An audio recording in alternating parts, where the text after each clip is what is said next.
Welcome to the podcast, Entrepreneurs Share Secrets with Sandra Masman. And today I have a guest, Debi Kinney from the Hello Coaching. Welcome. Hi, thanks for having me. What do you do, Debi? What's your business? So my business is Hello Coaching, and I am a goals coach. So I help people reach their goals in the areas of health and nutrition, fitness, lifestyle, and business. Mm-hmm. When I went to your website, you have and life coaching and fitness and your fitness coaching and the business. I know like so many people tell what you need to niche down, how not to niching down works for you. Absolutely. And that was something I really struggled with was, I started as a health coach and I'm just going to do health coaching. But for me, I'm multi-passionate and I have experience in a number of different areas. And so for me, it's more fulfilling and more rewarding to be able to coach people in the areas I'm familiar with, but also it helps kind of create variety in my own schedule, my life. So I was actually, when I was a health coach, I had someone approach me who said, I'm not really looking for health assistance, but I really like how you work. And would you be able to do some lifestyle coaching? And so I went and I got certified. And that's sort of how I kept expanding my businesses, was through request and based on my own personal professional experience. So I don't think that you have to niche down. I just think that they have to connect in some way. They have to make sense. And that's sort of where the goals coaching umbrella came from. Because no matter what I'm coaching, we're looking at the end goal and reverse engineering the steps to get there. And so that's how they all fit under one umbrella. And how long time ago you started as a coach? Well, I started as a group fitness instructor 35 years ago at the age of 13. And this time around, I started my business. It'll be 4 years in November. And you started as more health coach, yes? 4 years ago, yes. I started as a health coach, and then I started to expand about 9 months into the business. I started adding on services. And you started during the COVID, yes? Yes, you started during the COVID, yes. And you were a personal trainer, yes. Did you started to do do you do the workouts for the clients or not? Like help with them workout or not? Online? So with personal training, I actually added that about 2.5 years into my business. And I focus on very specific markets. I work with people with special needs, senior citizens, and kids. So yes, I help them with workouts and I facilitate their workouts. If I'm working with a nutrition coaching client and they want help with their workouts, I will definitely guide them, but I don't only offer personal training as a standalone to what I call the general population. But I do have partners that I refer out to for that. So you started as a health coach, yes? Yeah. So how you started? Did you reach out to your previous customers? What you're a health coach now? Like how you got your first clients? Did you went to social media? So I went to social media. So I was actually approached about becoming a coach. I have a 25-year corporate hospitality career. And so I started health coaching sort of as a side hustle. Like you said, during COVID, I really just wanted to help people. And even though I wasn't coaching for about 10, 12 years, I kept it as a personal value. I've always really enjoyed the health and wellness industry.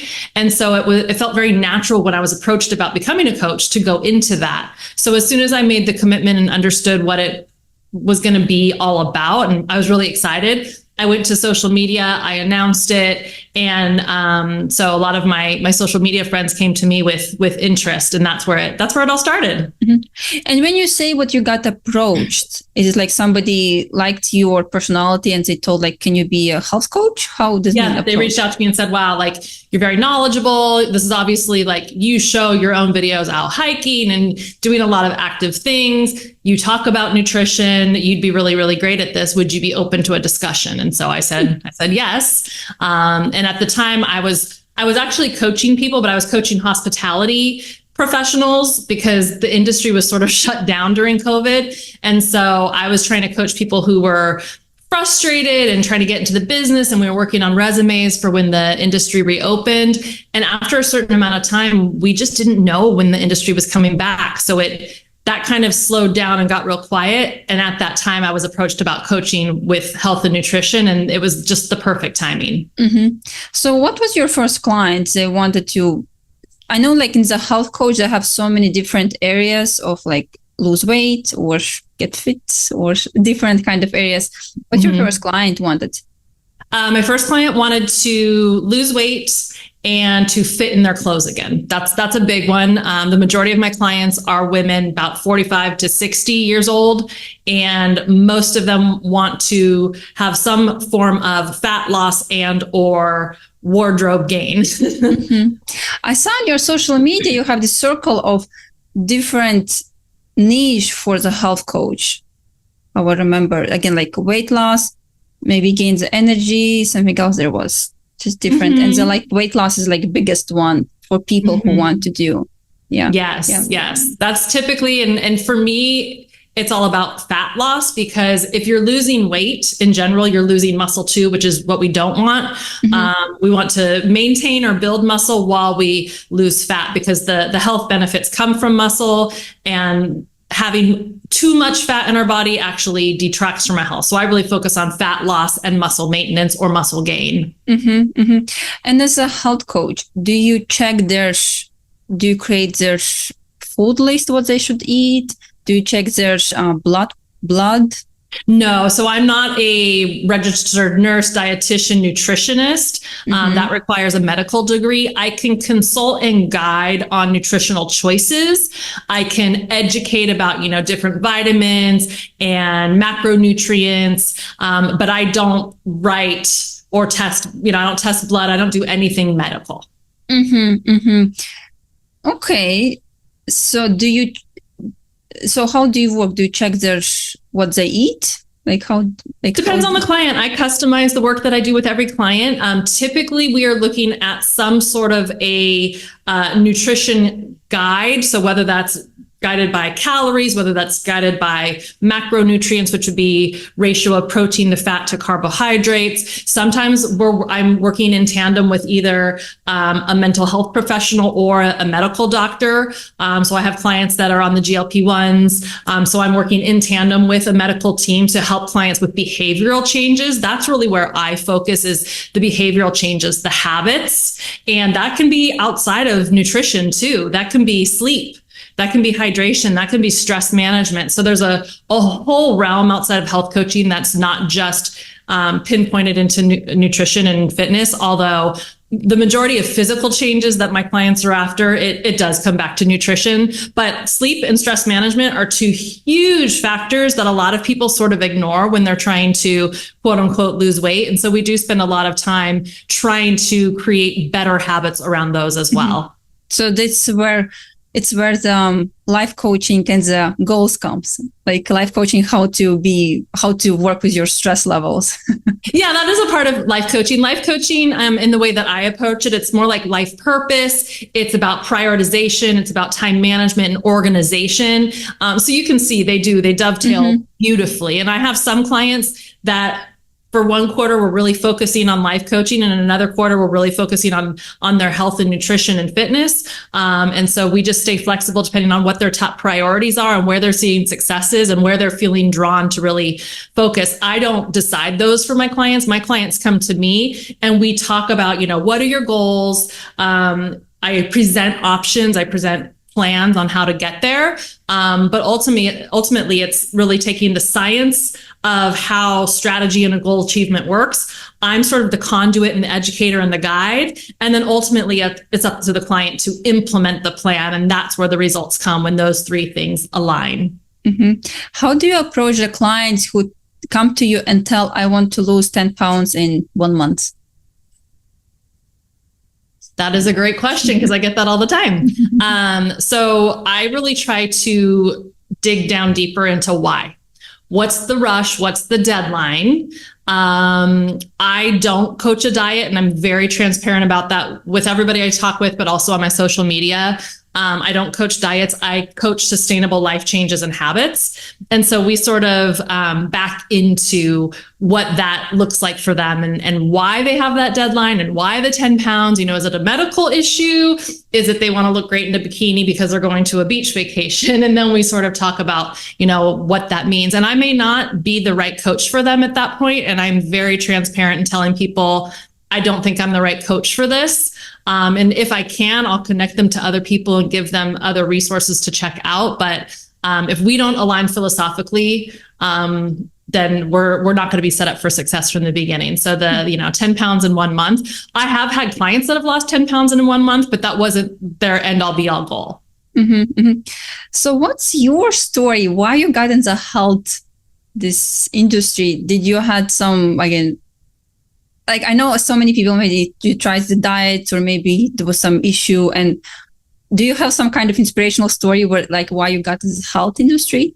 So it's funny because through becoming a coach, I did go through my own health journey, but I didn't really have a story before I started coaching. I mean, I started fitness instruction very young. I was very inspired by a high school teacher of mine. We had aerobics in my high school curriculum. And so I just thought she was so cool. In hindsight, both of my parents are overweight, and my mom just battled a host of health conditions growing up, definitely had some not great relationship issues with food. And this is all as an adult looking back now. I didn't notice it at the time, but I think subconsciously that sat with me. And I think that's why I was also really drawn to fitness, is because it was something I could control. And so again, fitness was always a very big part of my lifestyle. I've worked out religiously, consistently every day of my life, except for like the 3 months that I was on bed rest when I was pregnant. So it makes me feel good. I like the results. It helps me de-stress. It helps me ground. So when I became a coach, I did. I wanted to go through the plan. I wanted to see how it worked. So I did. I actually have an autoimmune disease, and I have a back injury.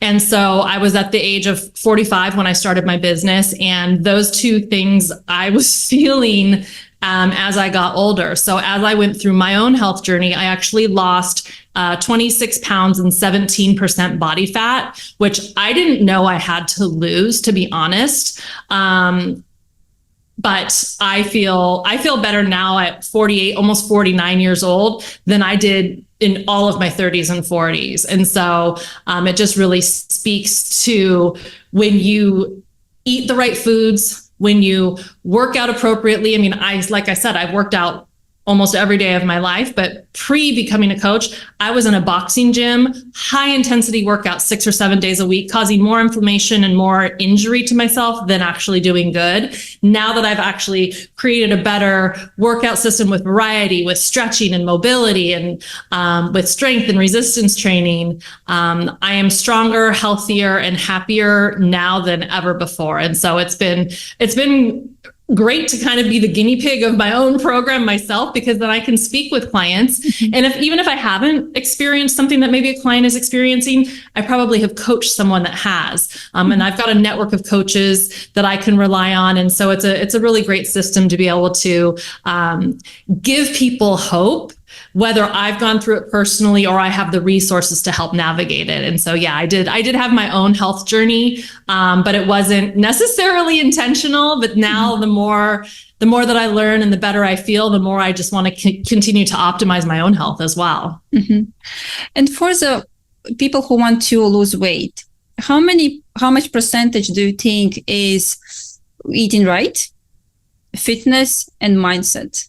What will be mindset is number one, because if you don't think that you can, if you don't make the commitment up here, you aren't setting yourself up for success. So the mindset piece is really important. And I do a lot of work with my clients. Even if they come to me for fat loss, I do a lot of mindset work. And whether we're meditating or journaling, we're finding that thing that helps them sort of right set their mind.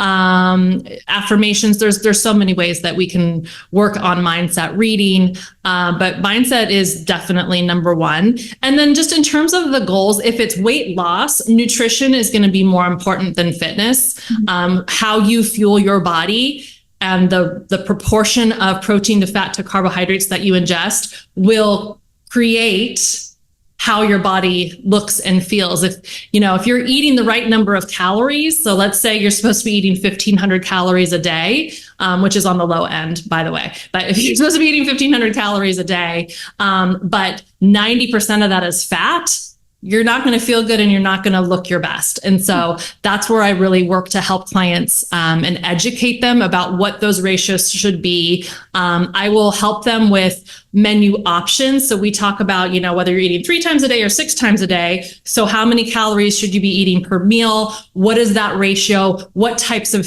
foods have those ratios in them? And so we sort of back into it. I try to take the big, complicated, scary science and really simplify it so that it's easy to implement and easy to sustain. Mm-hmm. And most of your clients come to you after they tried so many diets, or they are maybe want to, because you told like your clients are more like 40 and plus, yes? Or they just want to have more energy. What their pain points more are? Because diet doesn't work, or just have more energy, maybe have a better relationship with a husband. Yeah, it really depends on each individual. Some people want to be more active for their grandkids. Some people want to, I have a client that her goal was to go hike the Grand Canyon, and she just got back a week ago after losing like 20 pounds and going to do that. So all the goals are really personal and individualized to each individual person.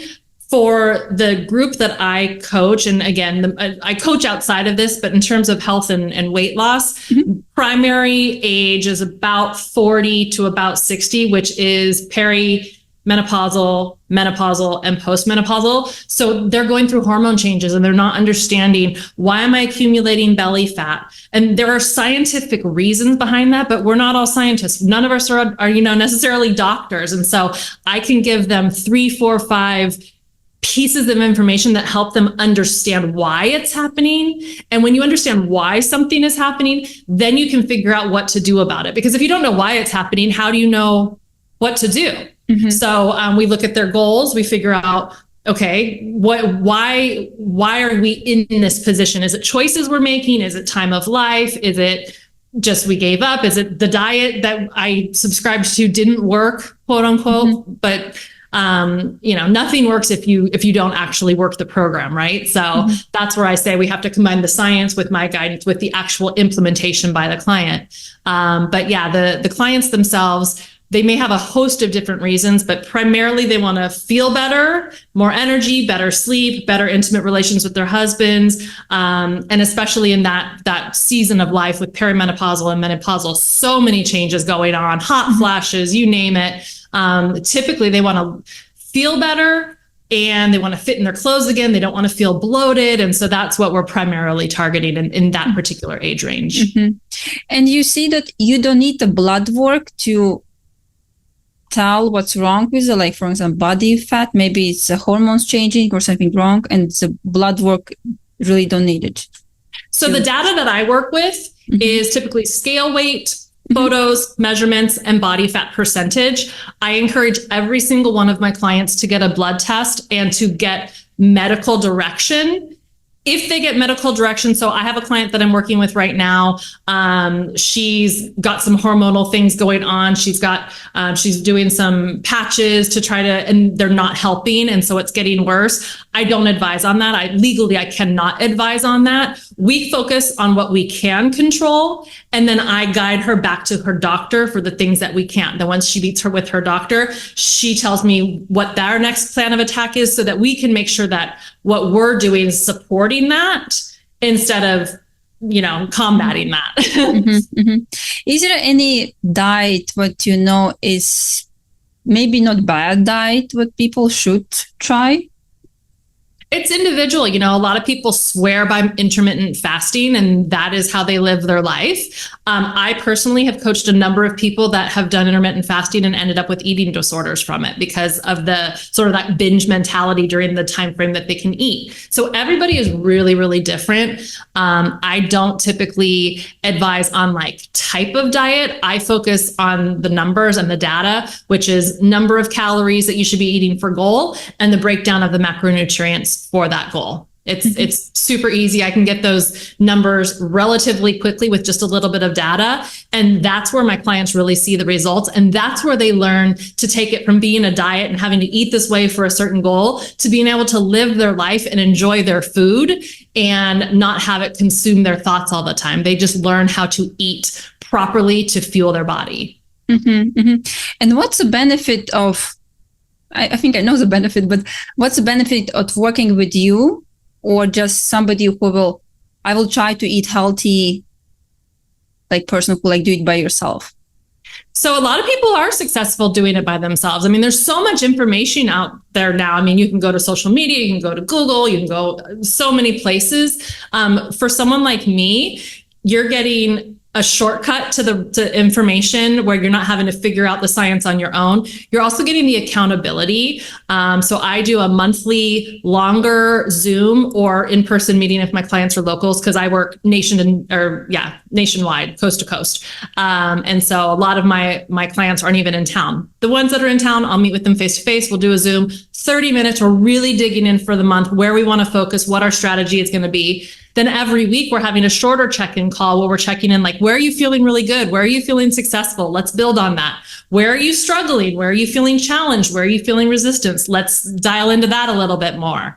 And so there's that level of accountability that a lot of people have the best intentions, but the discipline muscle hasn't been built. The consistency muscle hasn't been built, and the accountability muscle hasn't been built. And so that's really where I come in and help to be that extra voice instead of eyes that says, okay, we committed to this. How's it going? Okay, we forgot about that. Let's implement it today. Or great job. You got all your water in today. Like, add 10 more ounces tomorrow. And so I've got that experienced eye, where I'm not like, the dictator or like the mom coming in saying, good girl, bad girl. But it's like, we're really building on their successes while we're learning what's challenging so that we can make those challenging areas even more accessible for them. And a lot of people need a coach because, like, coaches have coaches. I have coaches for areas. If it's your own issues, sometimes you're too close to it to even see it. So it's the outside perspective as well that brings the value. So I understand what every month or like every week you review them. For example, you told you should walk every day for 10 steps, or maybe you should go to workout.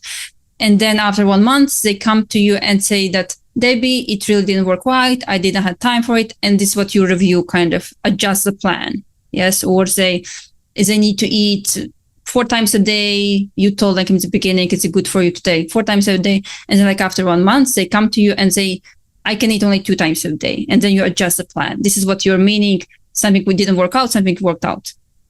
Yes, except for that wouldn't go for a full month because we would catch it. That's why I have the weekly meetings in between. That's where we catch it in between, is like, okay, eating 4 times a day isn't working. My schedule doesn't allow. I have to do it 3 times. That's where we're making adjustments based on the science, but that are also easy to implement in someone's lifestyle. Because if it's not easy to implement in your lifestyle, you won't continue it.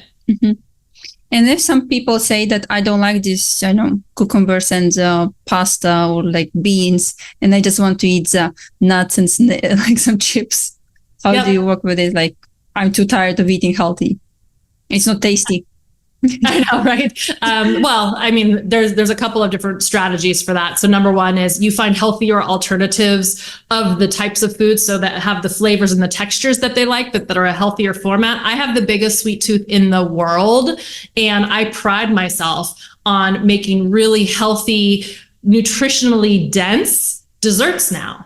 Whereas before, I would just, blow all my calories off on a 1,500 piece of cheesecake and then feel terrible after. Now I can actually eat the taste, the flavors, the textures that I love and not have any negative repercussions health-wise. Number 2 is if they just want to eat chips all the time because they like the flavor of them, that's when we go back to talking about what are their goals and what are their priorities. Because if their priorities are to eat the chips and not to lose the weight or not to go back and get better cholesterol results from their doctor, like that shifts the conversation entirely.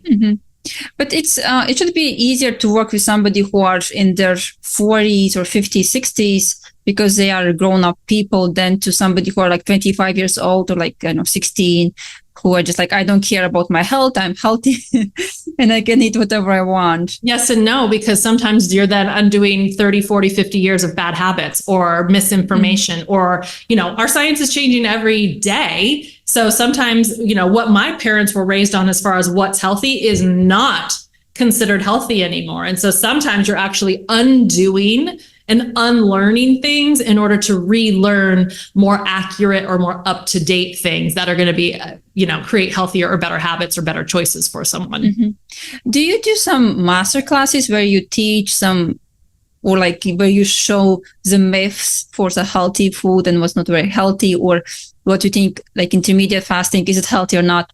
I don't know. There's a lot of that on my social media. Yeah, I do a lot of that on my social media. I don't really do any master classes on those types of things. I do things like confidence workshops. I do things about goal implementation from a general, like a life coaching standpoint. But from a nutrition standpoint, I put a lot of that into my social media. Mm-hmm. So what's your business way? How you do your marketing? So you told like the first clients just approach you. How you got your next clients? Through the social media more? Or you so the majority of my clients, the majority of my clients now are through referral. That's like 54% of my clientele comes from referral. About 42% comes from social media still. And then the rest is through, Google searches and sort of more random one-offs, but it's typically referral, then social media, and then other categories. Yeah. And which social media do you grow or like focus on? So right now I'm on Facebook, Instagram, LinkedIn, TikTok, and YouTube. I have a Pinterest channel that I started, but I'm in the process of actually redoing my website. So my new website will be launched by next month in November. So I sort of had to pick and choose. Again, as a goals coach, I have to lead by example. I had to really choose my top priorities. And right now my top priority is getting together the website content so I can launch that. Then I'll go back to Pinterest. But my Instagram and my Facebook typically mimic each other. And then my YouTube and my TikTok and my LinkedIn are kind of a mixed bag between that and some business posts. Mm-hmm. And you mentioned in the pre-interview what the Facebook is more like better was for you for the clients. Like I get more leads from Facebook than Instagram right now. Yes. Mm-hmm. And for the YouTube, do you do videos where you teach all your coaching? I do. They're mostly shorts, although I have a couple longer form videos on there. I only post on YouTube once a month. I literally just got into YouTube like a few months ago. So I'm starting to build that. And again, going back to my strategy, it was like, I have to really solidify my Instagram and my Facebook and my LinkedIn, and then I'll start to build the others. Mm-hmm, mm-hmm. And on your Instagram, what I saw, it's mostly health coaching. It's not so much like life coaching. I didn't see so much life coaching or business coaching. Do you find your life coaching and business coach clients different way or from your health people? Both. And so with my Instagram and my Facebook, I typically on Mondays, there's always a video and it's more like life and business coaching. It's called Manic Mondays to Methodical Mondays. And it's typically giving sort of life coaching, business coaching tips. I do Work It Wednesday where I'm doing fitness exercises or stretches for the working professional or entrepreneur, things they can do in their office. And then I do a general like hello wellness or a hello post every Sunday that's talking about like general sort of wellness. And it can be business related. It can be fitness related. I try to keep it a little bit more broad, not so specific on the health and wellness. Health and wellness is super easy for me to talk about. I mean, I could post recipes every day of the week, but I think that would get boring for the people that follow me. So I try to infuse a lot of variety in there. But yeah, probably if you looked a little further back, there wasn't as much of the life and business because those are newer services. But for the last few months, they're pretty regularly sort of interspersed in there. Mm-hmm. These people, you mentioned what you could post the recipes every day. These people go to social media, check the recipe, and really they make the recipe? Did you notice? In my experience, yeah, they'll reach out and they'll say, hey, can I get that recipe for the spaghetti squash lasagna? Sweet. And then they'll follow up and be like, oh my God, that was so good. Like, what else do you have besides, like, what can I do that's not spaghetti squash or, palmini or something like that? So yeah, I get a lot of really good feedback because again, it's about creating those same flavors and textures, but in a way that's better for your body. So, So is the recipe squash easier to make? It's maybe they're like trying to reduce, because sometimes when it's like so much still stuff in the recipe, you just don't want to even start to do the recipe. Yeah. Do you notice what's the like which recipes like people are, you see what they want to make, and which recipes are just like, okay, next one.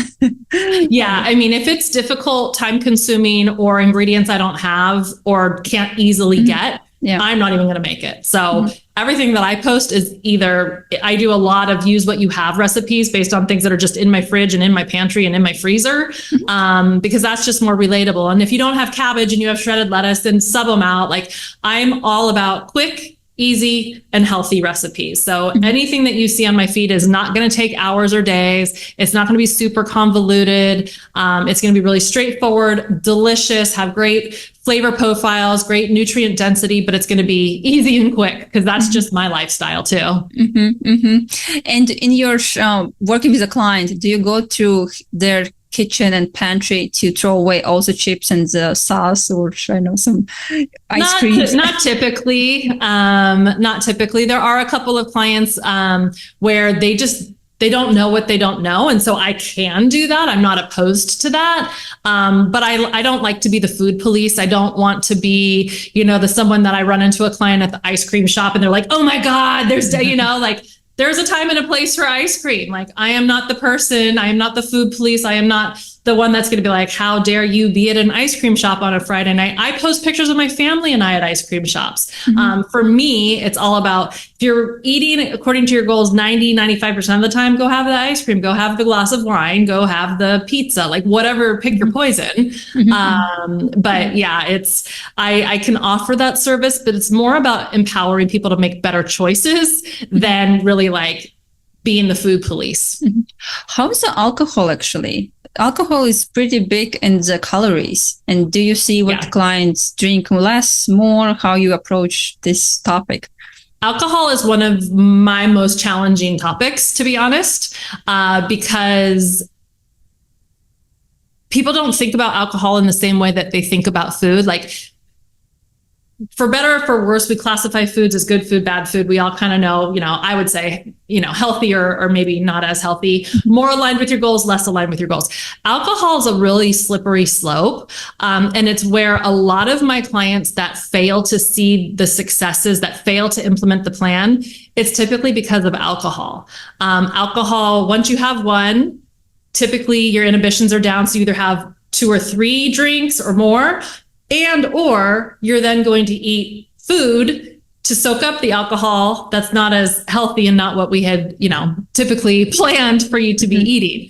So that's one aspect of it. How our bodies process alcohol is also another piece of that. Alcohol is poison. So, and I'm not going to sit here and say I never have cocktails or wine or anything. Like, I imbibe as well, but it's pretty rarely now because of A, I don't like how it really makes me feel anymore, but B, I know what it does to my body. And essentially in your body, you have a glass of wine, you have a cocktail, you have a shot, your body goes, hold on, stop processing everything. I got to get this toxin out of my body. So it's not absorbing any of the nutrients that you may have eaten. It's like, stop the presses, get this alcohol out, and then I'll pick back up. And that's obviously like a really simplistic way of explaining the science of what our bodies do.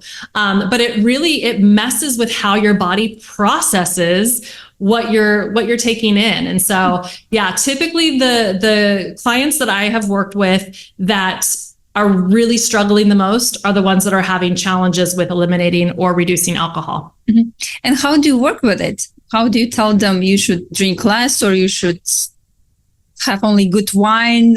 Like on the Friday, don't buy so much cheap wine.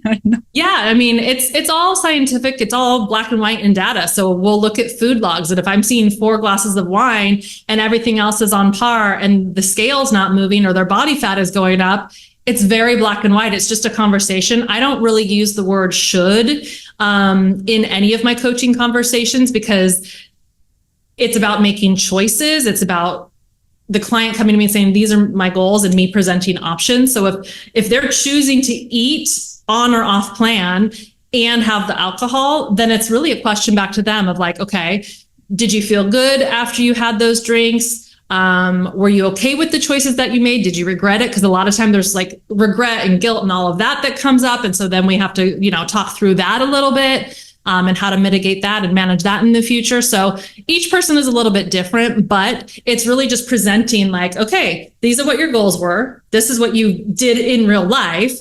These were the results. How do we manage all of those and navigate those so that we get to the end goal that you originally set out for yourself? Mm-hmm. And it's a dialogue, it's a conversation. And typically they start to realize themselves like, oh, I gotta like cut down or cut back or eliminate the alcohol until I can get a hold on it. Mm-hmm. Did you have experience when the client, you work with a client and you have an appointment with him this Friday, and he just skips the appointment because he feels guilty because of his choices? How do you know to make this like guilty? Yeah, I haven't really had that. Most of my clients, I'm a very non-judgmental person, and especially as a coach, like I just, it's who I am as a person, but also as a coach. Like there's no judgment. It's about like, let's get all the information out there so we can figure it out together. So, if someone doesn't show up for a call, A, my contract has terms and conditions around that. But B, it's typically because something came up at work or with family. I don't really have clients that are like, they're usually coming to me like, oh my God, I need this call more than ever. I totally fell off the wagon yesterday and I need you to like course correct me. That's typically what the conversation is. Okay, I see. Because I felt that maybe people just feel guilty and they don't want to come, and you will tell like, we talk about it, like, and you did it again, you maybe were drinking a wine, but I see that they just want to come to you and tell that really how they feel and don't be judged. So it's great. It's more about like the transparency and let's have the dialogue. And they know I'm here to help them. I'm a very compassionate coach. I'm a very empathetic person in general. And so it's never about judgment. And I will tell my clients that all day long. And especially when we first start working together, it's like, be as transparent with me as possible so that I can help you. Don't hide things, because the more you hide, the less ability we're going to have to make some, substantial, significant changes. And so it's always just a very direct, conversation. And that's where people start to really learn about accountability too, is like, yeah, I made the choice to have 5 drinks at the pool. It wasn't the best choice. Today's a new day. Let's start over. Sweet. Yeah. What about the life coaching then? So which kind of goals you work through, or just any goals? I don't know. So with life coaching, it's typically time management, organization. Most of my life coaching clients come to me and they just feel so like overwhelmed and bogged down, and they don't even know like how to manage their own schedules. They're overcommitted. They're undersatisfied. That's typically with life coaching where we're starting, which is super fun for me, because I swear in another life, I was probably like a professional organizer, because I love to organize. My husband would tell you, like, I'm always reorganizing my office, the kitchen, all of that. So for me to be able to, again, with the outside perspective of a coach, be able to come in with this outside kind of shine a light on everything going on and like pick it apart and put it into categories and then present it back. It's super fun for me. And you get these like aha moments with the clients where they're like, oh my gosh, I never even thought about like delegating that. Oh, I never thought about just totally like eliminating that from my schedule. And so that's a really fun one to coach, because it's less emotionally charged than health coaching is. Health coaching, there's typically, not always, but typically some more deeper seated roots that go on there. With life coaching, it's a little bit more, it's a lot lighter. It's about, time management and like, let's move things around and let's talk about priorities. So it's really fun. You speak my language. I also love to organizing and creating from chaos, creates like structure and like order. Yes. And I think it's why, do you know the feng shui? Oh yeah. Yes. So I'm feng shui, like I do the feng shui. So, I love it. Yes, I love it. I always tell people first is decluttering. If you want to clear your mind, if you want to clear your even the weight, even lose weight, you need to declutter. You need to also overwhelmed. Declutter is the first thing what you should do. Absolutely. I just did a Methodical Monday video about that last week. First things first, get all the clutter, organize yourself, and you will be so much more focused. It really does work. I love it. Yeah. And I know like so many, I know American people, they have just like, they have so much clutter and they just move to bigger house instead of removing something. My mom was a huge hoarder. So again, then you go back to like some of the food issues, I guess. So my mom was a huge hoarder. So we always said like, oh my gosh, when she passes away, like it's going to be like QVC in the garage and in the house. And like, you know, it is what it is. And that's how some people just sort of, it's almost like emotional eating. They shop, it's emotional shopping. And so, I think that's probably why I like to declutter and I like no chaos is because I grew up with a lot of clutter and knickknacks and all of that. I'm like, get it out of here. I see. Yeah. I love it. And what about the business coaching? Why you got to the business coaching? What also people approach you? Like how it was? So because I was in corporate hospitality for 25 years and I really climbed the ranks, I'm an award-winning business strategist. I love like operational efficiency. I love creating strategy. I love implementing plans and using data to create marketing strategies and things like that. And so for me, when I left the corporate world to start my coaching business, it was so gratifying and I'm having the best time as a coach. But there came a point where I was like, wow, I really miss like the business side of it. So when I was an event planner, I did wedding planning for a very short period of time. And it was the greatest honor to be a part of most people's like happiest day of their lives, but it's also really draining. And I called wedding money emotional money because there's so much like emotion tied into it. So for me, business coaching versus health coaching, business coaching is corporate money. Nutrition coaching is emotional money. So for me, I like having both. But with business coaching, I missed that side of it, just kind of that black and white, like, let's look at the data, let's analyze, let's get a strategy and let's go, let's get some clients. And so I decided to go back into it because there was just a part of that I was really missing. And I had someone that came to me and I had an opportunity to come in as a consultant and it was just right place, right time and right experience. And so I added that right back in. Yeah. Do you want to focus more on the business coaching? And if yes, do you want to choose a niche for which client for example, you could coach very well health coaches, who can expand, or you will see you can be real estate, salons, manicures, everything? That's a great question. I typically focus on small businesses, like entrepreneurs and small businesses, like 10, 15 employees or less, and nonprofit organizations. So that's really my niche.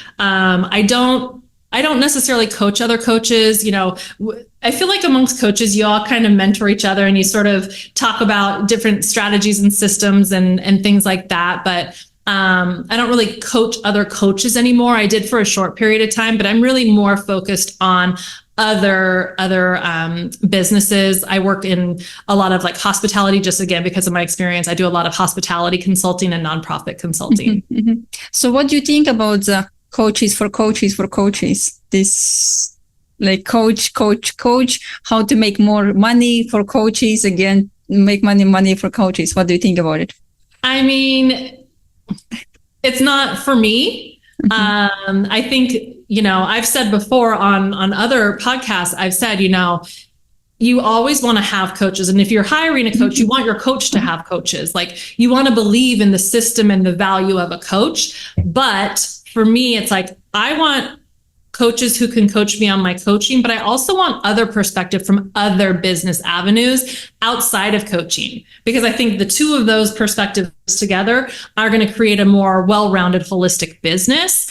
And so, again, the coaches who coach coaches, and it's so far removed down the line. Again, it's not for me. I'm sure it's effective for some people, but it's not really sort of my vibe. Yeah, I agree. What about your team? Who you have on your team? So I am a solopreneur, so I don't employ any employees, but I have an amazing team of subcontractors. that I work with currently. So I've got like my CPA and my financial advisor. I've got my new marketing agency who I love. I cannot wait to launch my new website. I'm so excited. And so I've got that. And then I've got a virtual assistant who helps me with things like my newsletter and my blog. So I write everything and then she kind of plugs it into the template and sends it out for me. Mm-hmm. And so you started 5 years ago. Who you hired first? Financial assistants. Okay. Okay. And who was second? Like how it went? How so you grew your financial team? Planner, CPA, then. Oh gosh, I have to go back into the vault. Then website person, then virtual assistant. Then that website person went away, and I hired a new website person. So yeah. And who you would say, which team member affected the most your business? Probably from a business standpoint, it's going to be the people that have worked on my website, because that's like my portfolio. That's me on a screen. And that's like my place where I envision being able to send. If someone wants life coaching, business coaching, health coaching, they can go there. If they want to learn about the philanthropy that I'm involved with, like it's kind of like this catch-all for everything Debi Kinney. And so that's the most important, because it's always being updated too, new awards, new podcasts that I get to post, like new blogs, like there's so much new stuff going on all the time, new services. I'm rolling out like 4 new services in the next year. So that's probably the most important. Also has been one of the most challenging areas of my business to find good, trusted partners. And so that's definitely, for your audience that's listening, like if you're not happy with the relationship, you don't have to stay stuck. There are other options. Ask for, other businesses that you admire, ask for referrals, go on the Facebook groups, get interviewed, do those types of things and find the right provider for you. Did you have experience as a bad provider? Yeah. So how it went, and how you ended relationship, or what's the stories? I'm not going to go too far in the detail. It's not super relevant, but just to say, we all have relationships, personal or professional, that just, you don't connect, you don't jive, you're not on the same page, you're not playing the same game. And I think a lot of people, and myself included, I felt very stuck. I felt because I don't know coding and all the stuff behind. So I was like, well, I don't know what to do. I don't even know what to ask for to find someone to know what to do. So, so I went and I asked a few friends, and again, I got aligned with someone that is just fantastic. I call her my website angel, because she took a very negative, bad experience and has just made it so easy. She speaks Debi. So when I'm like, I wanted to do this and that, but I don't know what's called in coding, she's like, I know what it is. I got you. And she makes it happen. Yeah. I spoke with one of the also successful business people, and they needed to create the website and I think app too, but they need some kind of complicated website. And they didn't have also experience in the coding or technology. And they hired some software team who supposed to be very good in it. And they spent $150,000, just lost this money, because it was, they couldn't interact with each other. They couldn't understand. And what they did, they learned, they did boot camps themselves. They learned how to do everything. But it's, yes, the team or people you hire, they can or bring you better business, or they can just break your business. Yeah, they can make or break you for sure. And for me, I'm not someone that's going to go and learn to code. I'm a big believer in staying in your zone of genius, and that is not it for me. And I am okay with that. Yeah. I'm a big believer in the school of you stay focused on what you enjoy and what you're good at and what your unique abilities are, and you hire the people to do the rest. And so that's, but hearing 150K is better than what I spent, because I was pretty upset for what I spent and didn't get, but that makes me feel all better. They're just they're in the technology business. Maybe they need to know more. You're in the coaching business and nutrition. So you are fine to. And websites should be, there's so many website people. Yes, exactly. Well, there are, but that's what also makes it challenging, right? Is okay, there's so many, who's good, or who's gonna, speak my language, kind of a thing. Yeah, definitely. So let's get the question, your future plans. What's Debi next steps? Oh my gosh, I have so much commitment. So launching my website by November. I'm launching a confidence workshop where I'm going in. I actually have my first one booked for the first week of December. Going in and doing like a 45 to 60-minute interactive workshop on building confidence. Because that's really, with all of the areas that I coach, everything comes back to confidence. If you're not confident about your plan, if you're not confident about your lifestyle or your business, you're going to probably stay stuck. So it's about building those confidence skills. So I've got that coming out. I have a goals workbook that I'm going to be producing and launching. I have a recipe book that I have like 80% done. I've got to just get it designed and launch that. Let's see, what else? That's probably it for now off the top of my head. But yeah, lots of good stuff coming. There's a lot, yeah. And kind of a little bit in the little different genres. I just launched a service. It's just custom macros calculations. So a lot of people don't feel like they need a coach, but they also don't know how to calculate their macros or why or what it means. So I have a very short capsule where I help customize their calculations for them, and they get a 15-minute call with me to kind of talk through their results, ask questions, and then they can go out and be on their own. I have a goals coaching capsule, which is a 30-day coaching capsule. So if people don't know how a coach works or how to work with a coach, or if I'm the right coach for them, it's a 30-day commitment. And then they can build on that if they like. So there's a lot of different ways. I really try to be flexible in how I work with people while also still setting us both up for success. And so, yeah, lots coming down the pipeline right now. Yeah. So what's your services? Like how people work with you, what's your services, and how maybe you have like a low ticket offer, and do you have like some high ticket, like 10,000, like I don't know how many people charge? What's your packages and how you charge people? If you can share it. My custom macros calculations are my lowest ticket. It's $99.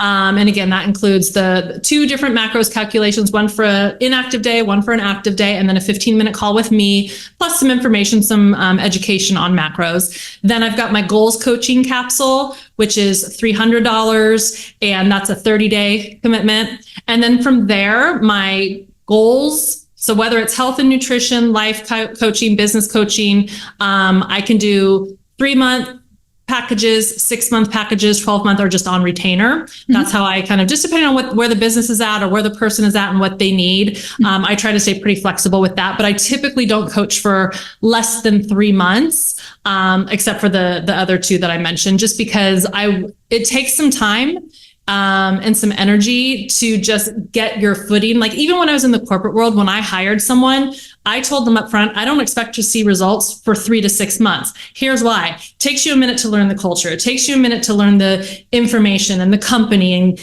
for people to know where you're at. And so it's the same thing with coaching. You have to give yourself an acclimation period. So I typically do about a 3-month period minimum. I see. Okay. And what's your 3 advice for people who would like to go into coaching themselves, if they want to be a coach? Differentiate yourself. It is a saturated market. There is so much information out there, whether, people are giving nutrition advice, whether they're like a coach or not, or fitness advice, whether they're a coach or not. But if you are going to go into coaching, differentiate yourself, get your credentials. It makes a big difference. And be authentic to who you are. Don't just coach a program because that's what the program tells you. If it doesn't resonate with you or doesn't sit right with you, develop your own program. That's how you'll really find your best clients, is when you're creating your own authentic programming. What they say, your vibe attracts your tribe. That's where you find your clients. Perfect. And how people can work with you? Maybe you can share the website or social media. Yes, absolutely. Well, my website will look brand new by November, so depending on when this comes out. But my website is hellocoaching.info. And you can also find me on Instagram, and it's the @symbol Coach Debi Kinney. And I'm sure that'll be all linked in the show notes and whatnot, because my first name's spelled funky. It's Debi. But yeah, those are the 2 best ways. And then they all link to all the other places for sure. Thank you so much, Debi. Thank you so much. I love your energy. Thank you. Thanks. I think it was very helpful for everybody who maybe want to have a health coach, because you shared a lot of like what's right, what's wrong, not like wrong and right, but like what's what you provide and how you work with a client. I think it's very like healthy way. Thank you. Thank you so much.